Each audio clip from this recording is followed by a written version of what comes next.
Well, good afternoon, everybody. Welcome back.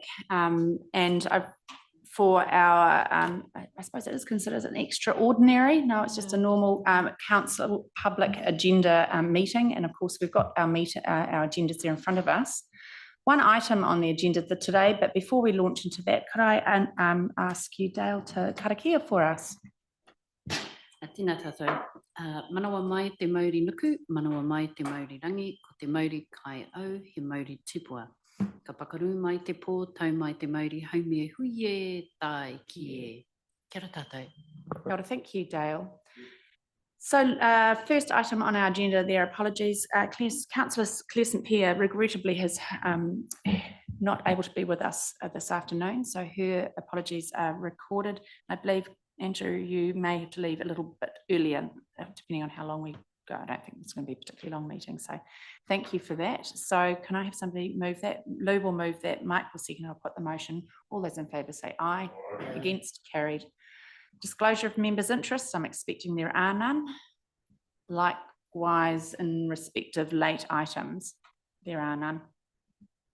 Confirmation to order meeting. Pretty hard to order one item, but I think it's pretty obvious it's going to go first and last. So with that said, do you want me to move that it's the one item? Andrew will move. I will second it. All those in favour say aye. Against, carried. So with that silliness aside, no doubt you're all familiar with Paul. Paul is our advisor to the Chief Executive Performance Management Committee and managing our recruitment process. So I will hand the talking paddle over to Paul to talk to his report, which appears at tab 5 of our agenda. Yeah, little green light, guys. I'll turn. Thank you, Susan, and good afternoon, councillors. We should also have Simon Boyes of Jackson Stone joining us.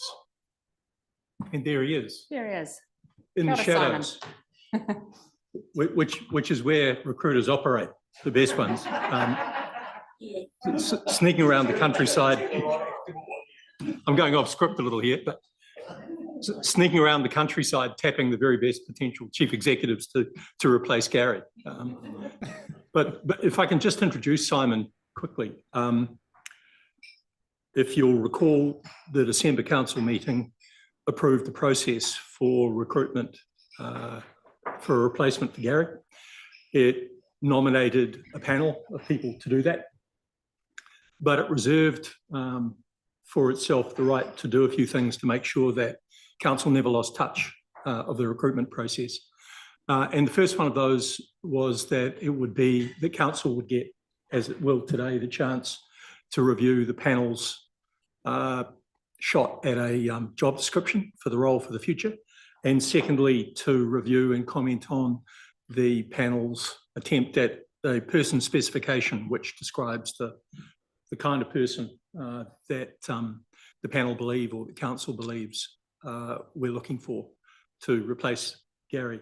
And both those things then become central ingredients in the process you signed off on for recruiting a new CE, that process to begin as soon as possible after today, really.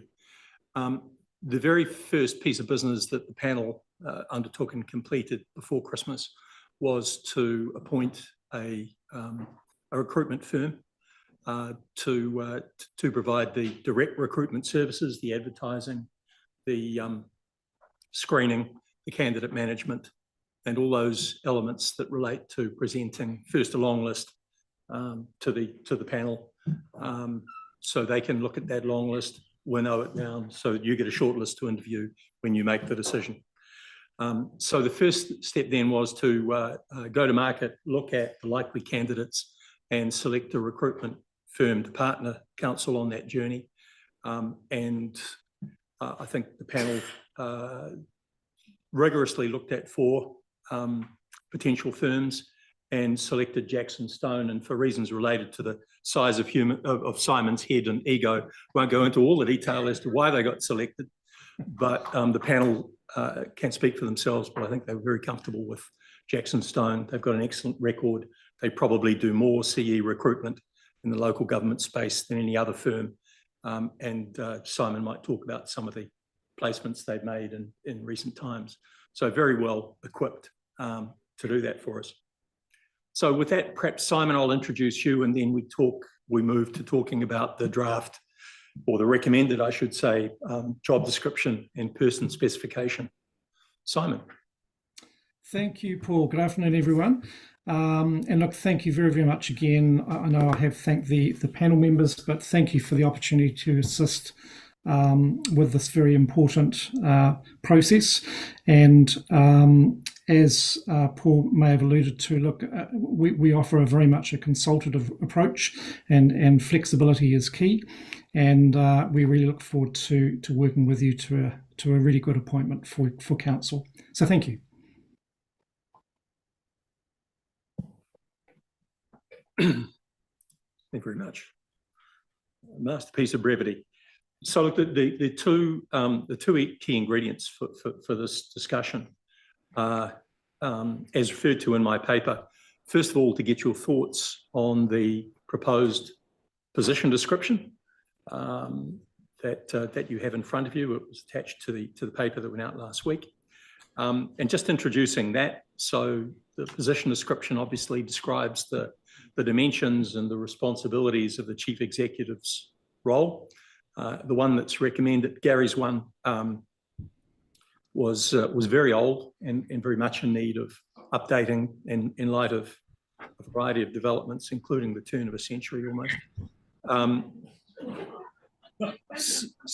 So it got a pretty. I was. So that got a pretty thorough makeover in the form that you see attached to this paper. And the panel, as well as their own thoughts on what the position description should include, heard from Gary and also heard from Simon, who, as I've said before, has a lot of involvement with recruitment of a lot of CEs over the last 10 years or so. So that's the first document we'll look for your feedback on. The second is the person specification, which is an attempt to say what sort of person is going to be most able to deliver on the vision and the job description in the Waipa context. What skills, what attributes, what experience, what competencies are they going to need to bring to give the panel and council confidence that they will do an excellent job for you. Elements, Simon will comment on this perhaps, elements of the person specification will find their way into the advertisement. Elements will find their way into the selection criteria that are used that Simon uses to whittle the probably 50, 70 initial applicants down to the number that the panel should consider. Elements of the person specification will find their way into the kind of questions that the panel will ask when they're interviewing the longer list. And I'll suggest that they probably will provide a good basis for some questions that councillors in this chamber today might ask when you do the final interview. So it's an opinion piece, if you like, about what sort of person is going to be most successful here, fit best into our culture, fit best into our district, and do the best job for us, given the task ahead and where we sit today. So that's the context for those two documents. And with that, Your Worship, if you're comfortable, we should perhaps just begin with the position description and just see what comments councillors have. Can I say from experience that trying to wordsmith this in the chamber today is a fraud exercise and a recipe for getting home late. But if we can perhaps take the notes or take the thoughts that councillors have and wordsmith them as a panel, I think that'll work best. And you'll see the final product later in the process, but not before the panel goes to market with Simon's help. So could we take comments to the job description first, which is Appendix 1, position description? Any feedback on that appendix as it appears. Starts on page 11 of our agenda.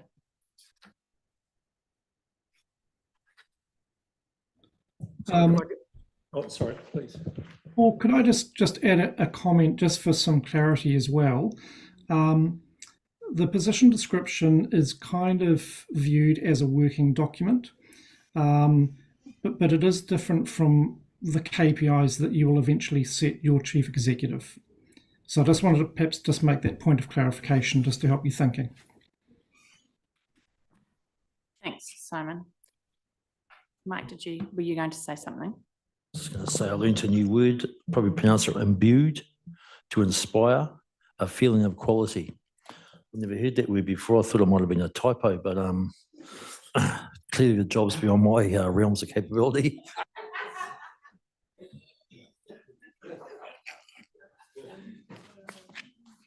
Excellent. Any other comments? Bruce? Simon and Paul, having sat on the appointment of Gary and on that committee, was it in 2009 roughly, Gary? It's quite a while ago anyway.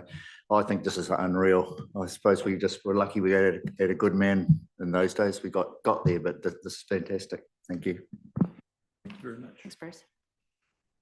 No? Happy? Cool. Half the job done. Moving on then. Well, there's a second opinion. Roger. Sorry, I was just sitting here and thinking, how could I phrase it? It's looking very much at community and stakeholder relationships and how success in that is reflected. And one of the tools that we use annually is the community feedback report. And that becomes a kind of an ongoing benchmark. And yet we're not referring to community perception in this document at all. I'm just wondering if we can bring them in somehow. I'd certainly support a move to do that. So, as I take it, you are another council that each year surveys the community and says, "What do you think about our services?" I think that's something that certainly should be considered as a measure of how well your chief executive is doing her or his work. There's a slight danger in mentioning the actual survey, but if you talk about it more generically, I think it's important because it might be that a new CE has a different approach to measuring that resident satisfaction. So, but I think having that resident perception or that resident satisfaction measurable or in there as being a measure of success, I think is important. But I would be hesitant to refer to the survey specifically. Yep. Cool. Monty. Yeah, and if I could just push back on that a bit, Roger, the community and stakeholder relationships is the key responsibility. The C is successful, and then there's some sort of generic descriptors of success. I would be reluctant to start putting specific measures of success in there, because that's the sort of stuff you maybe would consider putting in a CE KPI, but I wouldn't put it in a job description at this stage myself. It's too detailed, it's too prescriptive, and it's like we could start saying they're going to run budget surpluses of X. You know, it's that kind of level of detail, and I just don't think that belongs in a job description. Is my thoughts. To that survey itself.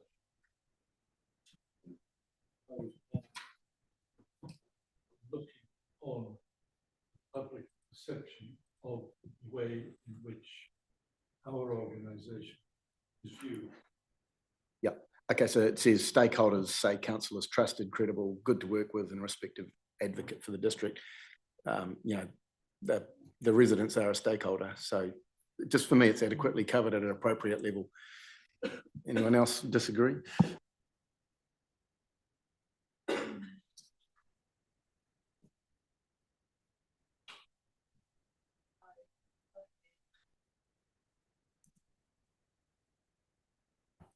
Potentially that specific metric could fall into the column on the following page on 13, driving organisational performance and improvement, including sustainability.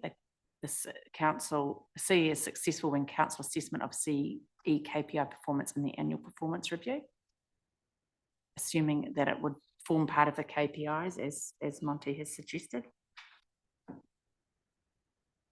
That's how it links in there. From experience, if I could just comment on how this typically gets used. There are too many success measures here on the right-hand side, aren't there? If you look at, 22 different subsets, if you like, of responsibility, and then for each on the other side, you've got a measure of success.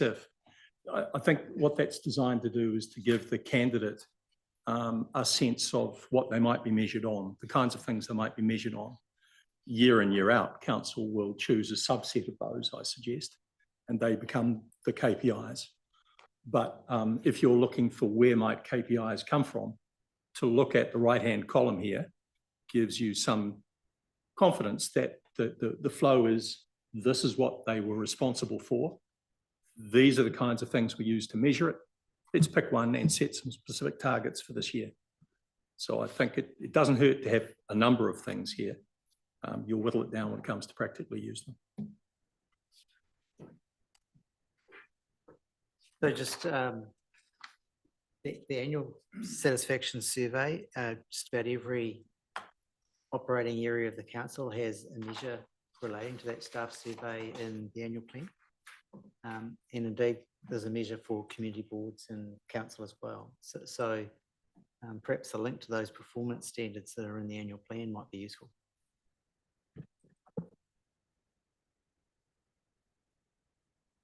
Any other discussion on other points? No, we're all good. I think it's pretty comprehensive. I was really happy with it. I mean, our panel has been through it, so that is good. Let's move on then to the second appendix, which is the person specification. Again, this has been pretty comprehensively worked by the panel, both as homework and at a meeting, and then subsequent email exchanges. So this is what we've come up with. Are there any comments? Did you have anything you wanted to add, Paul, before I open the floor for further discussion? Just introducing it quickly. Yep. Thank you, Susan. So look, the first one is the things that you can touch, measure, reference check, if you like, quite easily. And the, what educational background do they have, what experience, what sector knowledge, and so on and so forth. And as such, I think you can form a judgment about whether those are right or not. The debate was around, or complete or not. The debate was around what's mandatory versus what's desirable. Of course, you want that candidate that walks on water and has everything in the desirable column. But what are your minimum? What would be a barrier, if you like, to someone progressing through the process if they didn't have it? And so that's what the mandatory is a shot at. The second part B, the professional style and strengths, I guess these are the sorts of behaviours or the sorts of attributes that somebody might have demonstrated through their past, through their working career. And I try and make the point in introducing it that, if we talk about somebody who is a servant leader versus charismatic, or somebody who is decisive and versus somebody who's consultative, it'll depend on the situation. If there's a fire in the building, you don't want somebody who convenes a meeting to talk about it. You want somebody who says, there's the door, get out. In other circumstances, if you're refurbishing the building, you probably want the second approach, the first approach. So it's situational, but what the panel turned its mind to is, given where you are and what's ahead of you, what kind of bias should that person have? What will be their natural tendency? They need to be able to use both ends of each dimension, but where would their bias be? So if you think about it in those terms, it might help you decide whether you think the panel's got it about right. But look, can we take any questions or comments? Yeah, floor is open. Any comments? And those who aren't on the panel, obviously. Okay.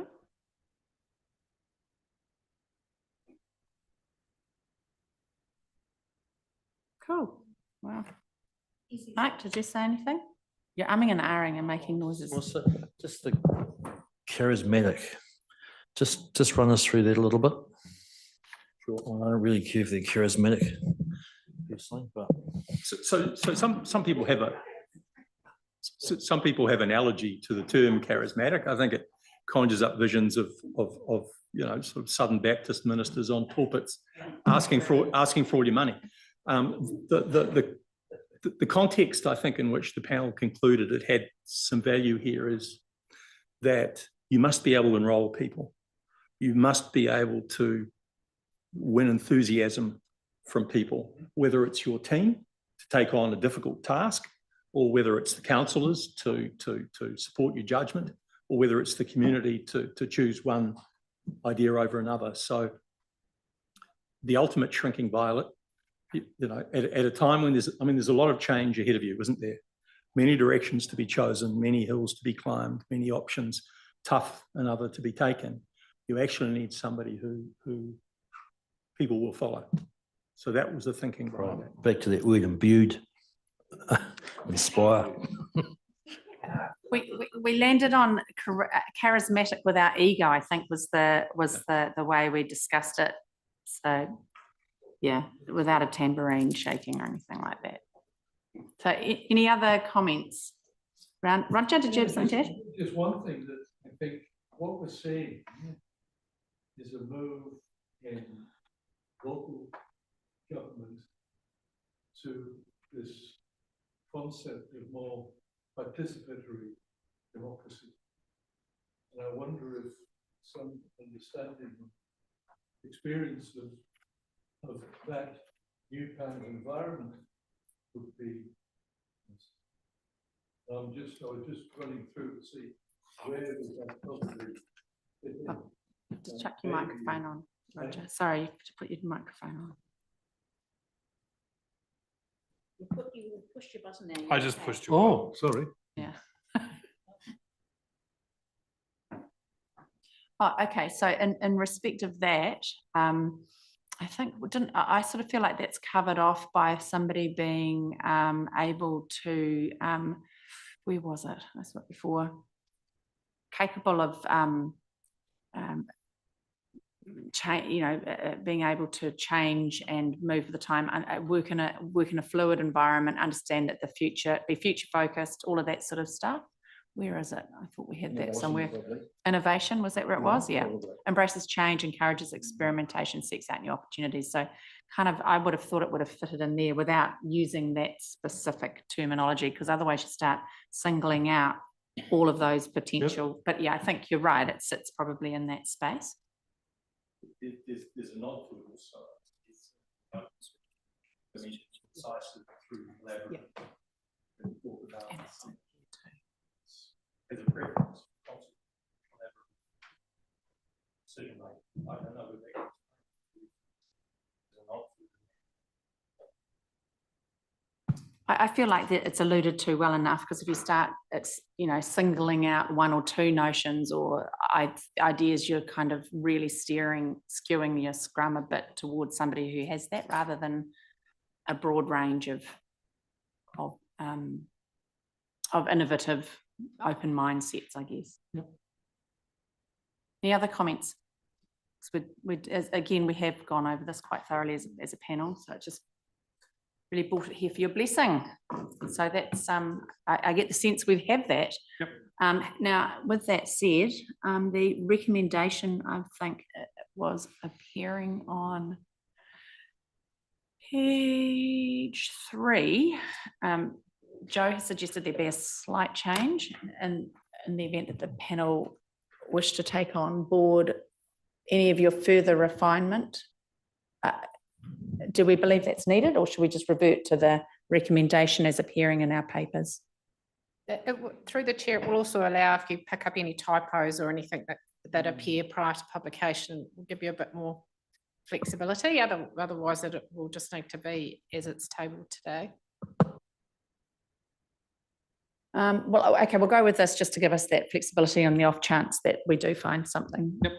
Yep, so it's there, we receive it, we approve the description and the specification, noting that there might be further refinement, and in all reality, it might be some typos and things. I'm not sure that I've heard any screaming, you've got to change this, you're on the wrong bus here kind of comments. So you're going to move for me, Marcus, and Bruce will second it. Oh, sorry, Dale had her hand up. Yeah, he's referring to Dale. Dale is seconded. All those in favour say aye. Against? Carried. Fantastic. With that second, Dale, could I did you have any closing comments, Paul? Thank you very much, Simon, for beaming in from the shadows. It's nice to see you, and thank you, Paul. And can I invite Dale to please close us, as is customary, with the karakia? Tēnā kōrua I tai mai nei ki tēnei hui mō tēnei kaupapa, koutou rā, rauranga tirama. Kua mutu a mātou mahi mō tēnei wā, manakitia mai mātou katoa, o mātou hua, o mātou whānau, ai o ki te aorangi, tihei mauri ora. Thank you, Dale. Thank you, Dale. Thanks, Simon. Catch you later.